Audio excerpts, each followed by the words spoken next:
Welcome to the Salt Strong Fishing Podcast. Salt Strong has been helping saltwater anglers catch more fish in less time for 10 years and is now the largest and most trusted saltwater fishing community in America. If you want to catch more saltwater fish, then keep listening. If you want to speed up your fish catching results even faster, then join the private insider community at saltstrong.com. Here's your host, Joe Simons. Like diamonds.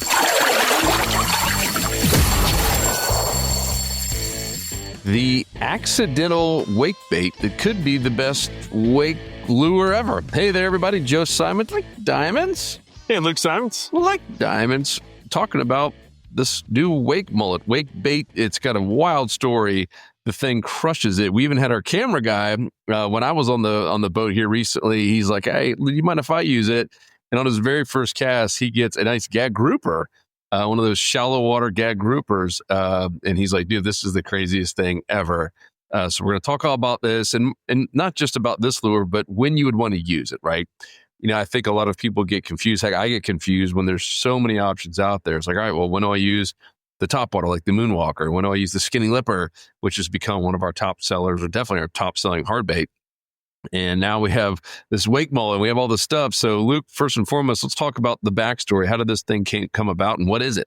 Yeah, so I'll talk about the wake mullet, but also we're going to talk about all plugs in general. I used to be a soft plastics, just total. I was addicted to soft plastics. I still agree that they work, but these plugs just flat out cast farther. And when the fish are at least somewhat aggressive, the person using a plug is going to outfish the person using soft plastic 9 times out of 10, simply because they can cover more water. And so I've now switched where I'll use plugs a lot, but when the fish aren't responding to them, then I'll quickly switch. I default to plugs and quickly switch to soft plastics if the fish are being finicky. So that's why we're talking about plugs in general. But this lure in particular is called the wake mullet. And you can see it has a traditional, wake bait style where it's got a big old lip on the front that's basically flush. But as you'll see, compared to like a normal wake bait, this is the fat lipper down below. It's a whole lot thinner. Wake bait started bass fishing. It's really designed to look like a shad. Like that's obviously a shad profile, and they have big old fat lips up top. Is why it's called the fat lipper. So we decided, hey, wake baits work great. Like Coach Matt has been crushing it. He's been winning a lot of tournaments in various regions with this, and that's a lure that I never really thought would be good in saltwater. I knew it worked good in bass, but I never really thought much about it for saltwater until he kept winning all these tournaments. And so then it was like, okay, it would be cool knowing that this works. It would be cool to make one that's in the shape that has a profile like a finger mullet. So that was the hypothesis. And so we did. We just basically took out the belly, and also this gives out a ton of vibration. Like it does a big rock, because that big fat lip. It does a lot of movement, which is great when the water's really churned up. So I'm throwing this at night or in situations where the wind is really churned up and the water is not clear. Those fish need to feel that vibration. This is going to win. But I fish a lot of high pressure zones like Tampa Bay, and something like this, if it's not windy, it's going to be overkill. Kind of like how a squirrel sounds scary when you're camping at night on dry leaves. It sounds like a bear. If things are calm, the fish don't want to hear something loud. It's not natural. They do not want things that are totally not natural. So for that reason, we gave it a much smaller lip, as you can see. So it has a less aggressive wobble. And then also a benefit that I didn't think would be as different is this casts a mile. This casts a lot farther. Wake baits can cast great with the wind, but into the wind, they'll start helicoptering in some instances. This thing, it's like a dart. It's kind of like a topwater plug. So it's basically, I think the best, if y'all are just listening, the best thing to think about is if a topwater plug and a wake bait had a baby, it would be the wake mullet. And so I was a little bit bummed when I first got it, because I wanted to be a traditional wake bait where it rides up at the surface and creates a wake at the surface. That's how the wake baits got their name. That was the intent. But when we took out that belly, we lost a lot of buoyancy. And although it does float it still stays up high in the water column, it'll sink down to about like, if the rod tips up and I go slow, I can do it. I can do a wake bait, wake bait style retrieve where it's right at the surface. But with like a normal size, like a normal speed retrieve, it goes down about 6 to 8 inches. And if I had the rod tip down, I could probably get it to like 10 to 12 inches. So I was a little bit bummed, but then I took it out. I was like, let me just, before we like change it and get another prototype in, because we already had a couple small tweaks before, I was like, let me just go ahead and just try it. And I went out to the spot where I know there's a good amount of fish, and I fished it like 1,000 times. So I do a lot of lure testing there. And I had the best day by far when I threw this thing out. I literally caught, I don't know, it was at least like 8 reds in like an hour and a half. It was insane. And again, that's a spot. There's usually some redfish, but I've never had a day like that. And then the next day was the same. And then I tried out some other spots and kept catching fish to the point where I was like, I went and ordered a bunch of them. And so we did a tackle tester program for members with this lure. And it really, ever since, for both me and then everybody I've given them to, just to try them out, it has been just producing. So it has already become one of my favorite lures for shallow water fishing. Right, this is not something to throw out in 10 feet of water because it won't dive down enough. But if you're in 2.5 feet or less, especially if there's grass or oysters on the bottom, and you need to glide up above that structure, it is awesome. It has really been impressive. Yeah, I've watched you do some damage with that thing, and compared to the fat lipper that has obviously a little bit fatter lip, how deep does the fat lipper go? So the fat lipper will ride. It'll do a traditional wake bait style where it'll ride at the surface, where it's hard to get it to go down more than like 6 inches. So on a normal retrieve, it'll basically be like an inch under, and actually produce the wake. And you can see it's just big, bulky. And again, it's just not quite as aerodynamic. That was really so this does still cast great, compared to soft plastics especially. But when you compare the two, I mean, you can just look at them and know that their weight isn't all that different. So you can see that this top one, the wake mullet, just has a more slender profile, and that thing launches on the cast, which is why I love it. So it's basically like using a paddle tail on steroids. Remember, Joe, we go out and it just kind of power fish, especially in the spring and fall, or like early morning summers. And it's a numbers game at that point. You know the fish are going to be pretty active. And we're just going out and just covering water as fast as we can.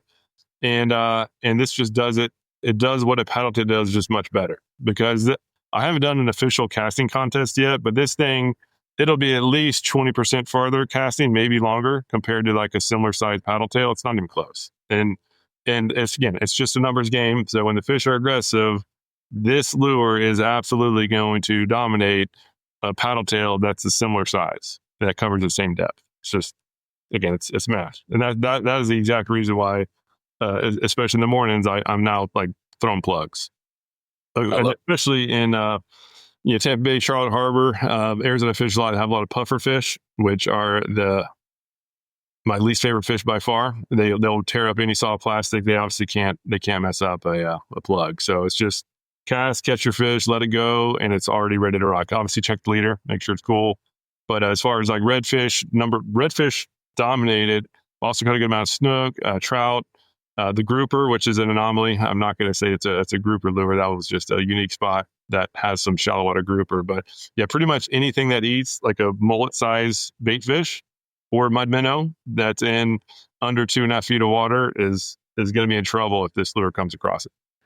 I love the design, the mullet design on the back. It's got the teeth bite marks like a trout. Trout has come and nailed it, and the big beefy hooks. It even has like the fins kind of protruded a little bit. Obviously, a big old eye to make it realistic. And obviously, we have multiple colors. So we have this is just my favorite. It just like literally looks. It's called the Mullet HD. It literally looks like a mullet that has been injured. You got the Wake Mullet name on the top. We have the Slam Shady, the silver black, as well as a gold, kind of gold, green, black, and orange. Kind of this is really for like the murky water, really tannic water areas. All right. So when would you use that versus the skinny leopard? So that's So the skinny lipper, so I have a skinny lipper here too. So the skinny lipper this is still the farthest casting. Like this is when I want to cover water much faster. And if it's a little bit calmer. So basically skinny lipper, you can just see the profile, right? When it's churned up, when the water's churned up or murky, that's when we need to elevate the amount of vibration that we give in the water to help the fish find it. So the more churned up the water from wind or current, and the more murky the water, then I'm gravitating more towards the wake mullet, right? But if it's calm and clear, then I'm gravitating more towards the skinny lipper because it casts a mile. It has a very skinny lip, given the name, and as those watching can see, and so it just does quick darts under the water. It's not doing like a big wobble. It's not pushing out like the wake bait style lures. They basically push out just a wake of vibration, just given all the movement. Whereas this is doing, it's more of a visual. So calm and clear, the calmer and clear it is, skinny lipper gets the edge, and then the dirtier the water, the wake mullet. And then if it's like, again, as I mentioned before, if it's really dirty or at night, then this big old fat lipper, right? So all of them are good. None of them are bad, but they all have their certain conditions where they're better than others. What about retrieval for each one of those? Yeah, so that's the cool thing that's why I think this is going to be one of our, it's going to have a lot of personal bests for a lot of our members because it's very easy. Like the lure does the work, and I'm holding up the wake mullet. So this is just a cast and reel. It literally casts it out, it darts out, and with this big lip, it just with a basic reel, it's sitting down in the water doing a really nice retrieve that looks great. It has some rattles in there that call the fish in. And so that's all you need to do. And the cool thing about this is that you pretty much, again, just doing a straight reel retrieve, you have your line tight the whole time. So the hookup ratio is really good with this because you're not getting your hit on slack. And the hook, the strikes themselves feel like it's like, I don't know, it's like a fire, like a bomb just went off in your hand. Like they hammer, they absolutely smoke it, and you feel every bit of the strike. So it's fun. It is absolutely fun. Skinny lipper, this is one that requires, granted you can do a reel, and I almost picked myself. Yeah, you can reel it in. It does have a very thin wobble and get strikes. But in general, you're basically triggering a strike. You're almost using like a slash bait. So you're doing a slash, pause, and a lot of the strikes hit on the pause. So in that case, the fish, depending on how long your pause is, the fish have a little bit of time to feel that it's not a natural fish and let go of it before you can set the hook. So the hookup ratio is a little bit better on the wake mullet. Plus, it's a lot easier. So for beginners and advanced, but especially beginners, they'll be able to do this a lot easier. But again, when it's calm and clear, this skinny lipper is still by far my favorite. This thing dominates. For this one, you need to have nicer gear. You need to be on the pauses, be feeling for the strike, because as soon as you feel that strike, you got to let them have it. Like this isn't like soft plastic where you maybe wait a little bit. You set the hook immediately. I don't ever wait for nothing. Amen. I mean, maybe less live bait or something. That's cool. And and you might be asking, some people might be asking, hey, like why do we do inline hooks for these lures? And two reasons. Both I think the pros outweigh the cons. A lot of people immediately go to the con as, hey, with treble hooks, I don't miss as many fish, right? My hookup ratio is better. Of course it is, right? It literally has two more hook points than the other. But the con of treble hooks relative to inlines is, number one, first of all, safety, right? Especially catch and release fishing, like we're going to be releasing our fish. So with treble hooks, you're obviously you're literally 2 times more likely to hook yourself, if not more, actually. I don't know what the ratio is, but it's safer for us. But a lot of people don't think about the extra action that the inlines have. There's less water drag, and even on this small lure, it does a much more efficient glide in the water, right? So the wake mullet does that, but it's especially evident on the slash style lures that actually do glide after you twitch it. The fact that we don't have trebles, we have these inline hooks. There's less water drag, so it gets more strikes. It has better action in the water, which gets you more strikes. And for those of us who are really trying to not catch the small fish, it's not going to be catching the ladyfish and the 12-inch trout. It's not going to be catching the nuisance fish. So you're going to be able to go through spots and have those tiny trout and the ladyfish pecking at it and not get hooked, which is great. And then when a bigger fish comes, like I've caught a ton of my, of really nice trout, 24 plus inch trout, upper slot reds, upper over slot snook. When a small fish is hitting at it and the big one gets, sees the attention, it goes up and it thinks it's stealing a meal. So it doesn't really even think about it. And when a big fish grabs your lure, if the lure's in its mouth, you're gonna get a hook set. Right? You're thinking about put it in your hand and would you want to jerk this? Would you want to set the hook? Probably not. You're going to get hooked. So the inline hooks help weed out the small fish. It generates strikes because of the better action, and it of course is a whole lot safer for us to use. And for those who aren't perfect casters, if you do ended up casting a little bit too far and it goes up in a mangrove or on a dock or something, it's whole lot easier to get it out with 2 hooks than trebles. And just if you happen to go through even just a small batch of weeds, all the times you get stuck. I mean, and how many times I think people with treble hooks think that it's because of the cast, like, oh, I go back and I'm not looking behind me or some new. A lot of times it's from fighting a fish, like let's just say a trout or a ladyfish, one of these small fish, right? Ladyfish are the worst. And you get them all the way to the boat and they're shaking like crazy and you have tension and that thing comes right back at you. I mean, most of the hooks that I've seen inside of people's skin have happened from that, not from someone hitting them. It was usually where that thing had a ton of tension and it just whipped back. And before they can move, it just digs into them. It's crazy. Or unhooking the fish too. Like you have the fish and it slides in your hand and then the hook gets you. So yeah, all of that risk goes down. And especially, I do mostly catch and release fishing. So I'm going to release the fish anyway. I just want to have the strike. And I prefer to use lures like this that just maximize. It's all about getting the strike. And once you are hooked up too, another interesting thing, once hooked up, the fish have a harder time getting the inline hooks out compared to trebles. Trebles, they have the extra hardware in there that can kind of pivot the hook out of a position. Whereas these inlines, first of all, the hook set power, it goes on a max of 2 points versus 6 with trebles. And so when you do get the hook set, it digs in a little bit deeper. And again, it doesn't have that extra hardware for them to kind of pivot it out with. So for that reason, as soon as I started actually testing out, I was doing trebles and inlines with topwater plugs. And I realized that I was catching just as many fish in total with the inlines, and my average catch size was higher. I immediately replaced all my trebles, and I've never used them since. And I don't miss them at all. I'm with you on that one. All right, so let's just take a spring or a fall day, a day where you would typically start early and use topwater, let's just say. So you're still starting with, let's just say, topwater, and then it sounds like you might be going to this, depending on the day, on how windy and churned up the water is. Like, meaning you would go from topwater, like a moonwalker, to the wake mullet, to then maybe a soft plastic if you're still not getting bites. What? Yeah, let's not. I guess I'm going to say spring and summer we'll use, and fall will be similar. But yeah. So if it's really churned up, I actually won't do the topwater. I'll do this. So like the fat lipper is just great. First, it's easy and it puts off a lot of noise, a lot of vibration. So when it'll put out more vibration than topwater. So when it's really, really churned up, this is awesome. And it has better hookups, right? Topwater is famous for having fish miss. It just happens, like especially walk the dog lures that are going all over the place. This has a straight retrieve.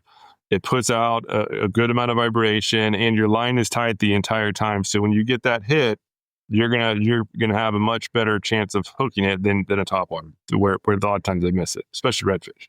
Granted, most times they'll hit it the second time, but still. So yeah, if it's super churned up, I'm doing the fat lipper.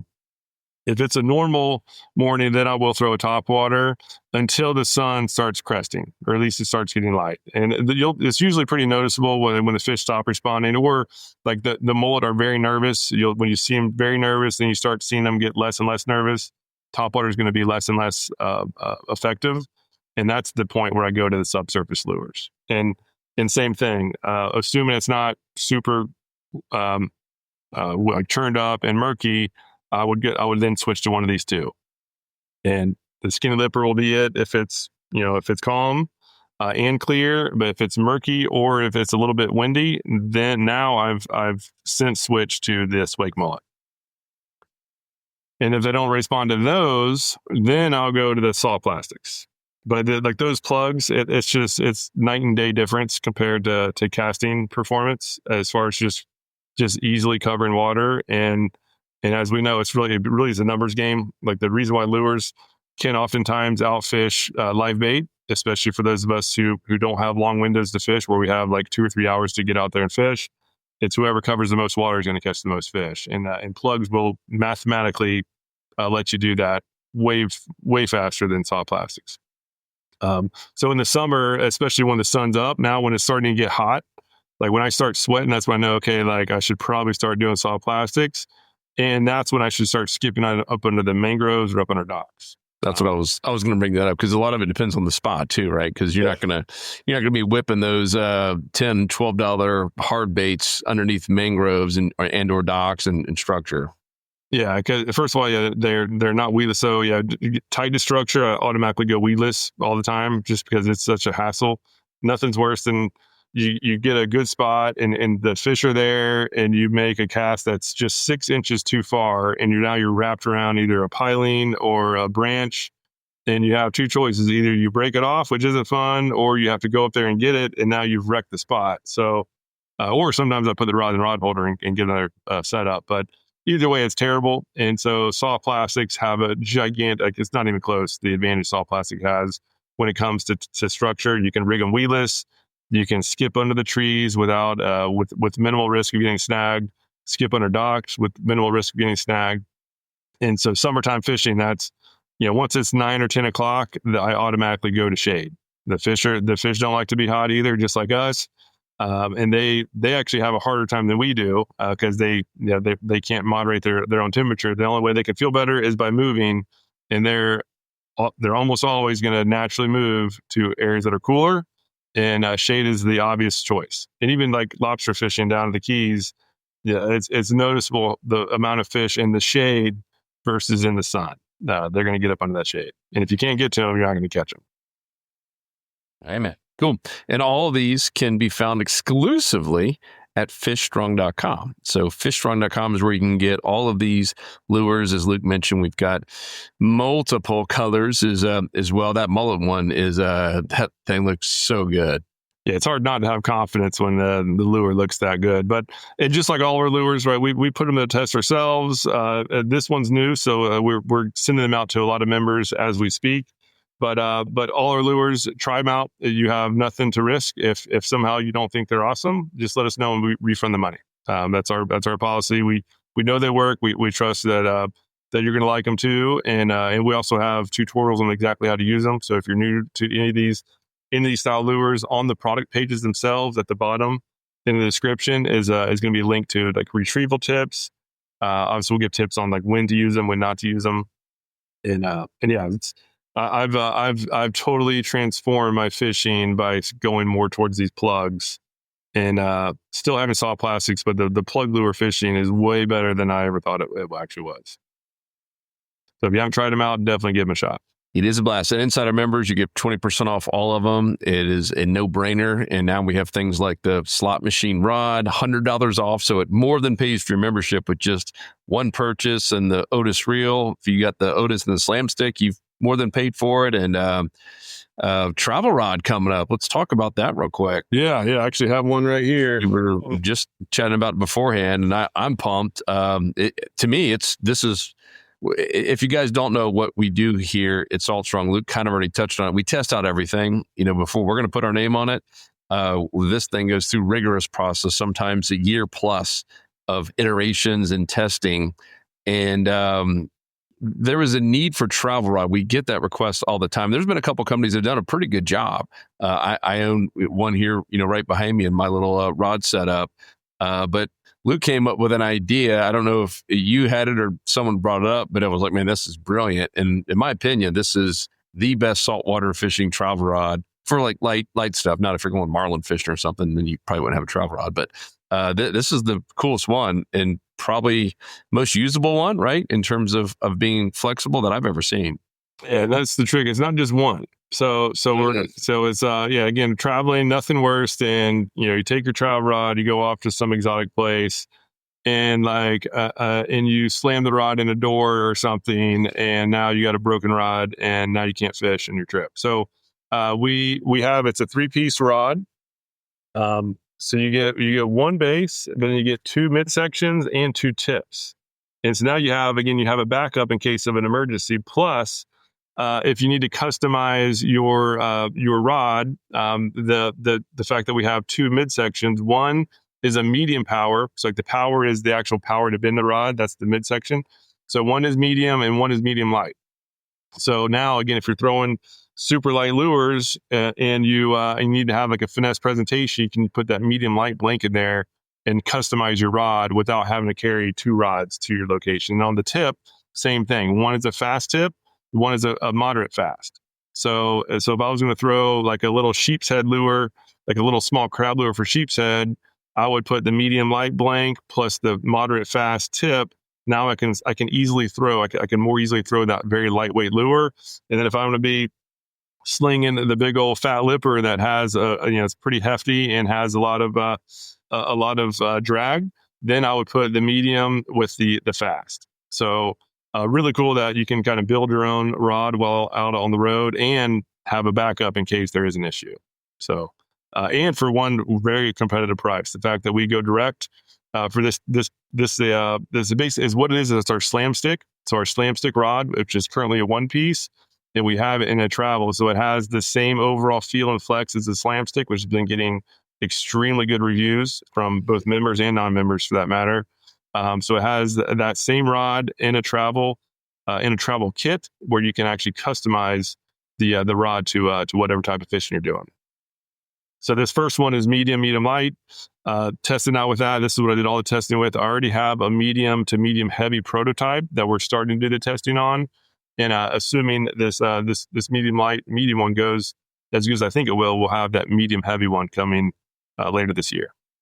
Sweet. And yeah, Insider members will get first stab at it, and we'll have a big discount on that as well. I'm just trying to make sure that all members, on top of Smart Fishing Spots and Smart Fishing Tides and all the material that we're putting out in terms of the content and the cheat sheets, etc., and of course now live coaching and chapter meetings, and we just got back from an awesome, really epic party. 900 something members showed up, and there's so many cool things going on. But at the end of the day, we still want you to be able to look on, you can log in anytime and see how much money you save. If you don't know that, you can do it. Just log in, you look at your little profile and it tells you, hey, you've saved $200 and something dollars. Like, oh, cool, man. I've more than doubled than paid for this thing. So that is our goal. And it's the same reason we're doing tackle testers right now. In that number, we're not even including the tackle tester stuff. So that doesn't even include all the other freebies. We're going to try to add that in. But right now, whatever number you see, if you're logged in, that doesn't even include all the free stuff that we send out every month and have been for quite some time. So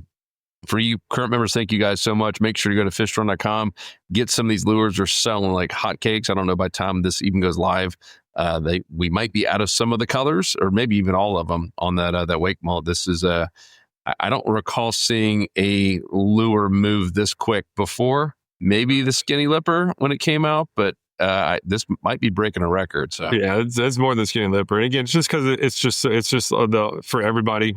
This is one that is, doesn't matter your skill level, it'll flat out catch fish. It does most of the work. So whether you're advanced, you can not have to worry about getting super technical. If you're a beginner, you only have to do cast and reel.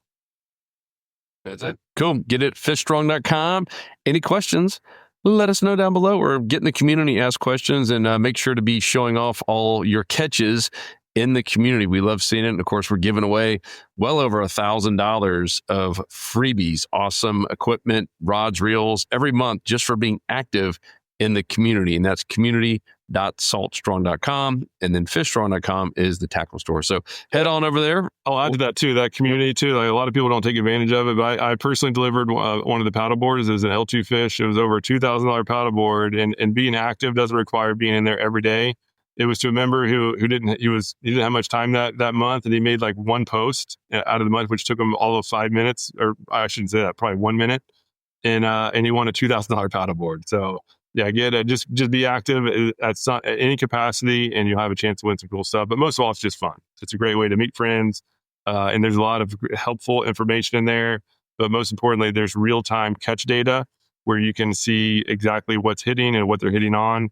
I've had countless trips that have been helped and or saved by just spending 1 minute and looking through the feed to see what members are doing. Love it. Cool. All right, guys, we appreciate you big time, and we'll talk to you on the next episode. Peace. Want more fishing tips, shortcuts, and tools so you can catch more fish per trip? Then head over to saltstrong.com now and join the movement. Tight lines, and thanks for listening.